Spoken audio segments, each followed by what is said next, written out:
Hello, hi. Sunday ఎలా గడిచింది? నేను లేను కదా. బాగానే గడిచింది. బాగా ఎంజాయ్ చేసావా? ఏంటి వీడియో లేవు ఈరోజు మీ ఇద్దరు? అగో ఫేవర్ వచ్చింది సండే. నీ హెయిర్ స్టైల్ ఏంటి బాగుంది. ఇది ఇది ముడి వేసింది అలా అమ్మ.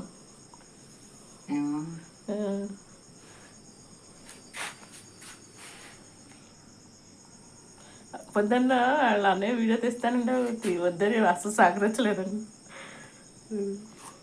పువ్వు పెట్టుకున్నప్పుడు ఇది పక్కన ఇలా హెయిర్ స్టైల్ ముడి.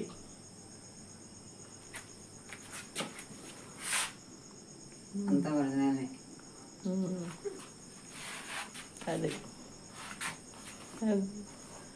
బాగుంది బాగుంది కదా బుడ్డది.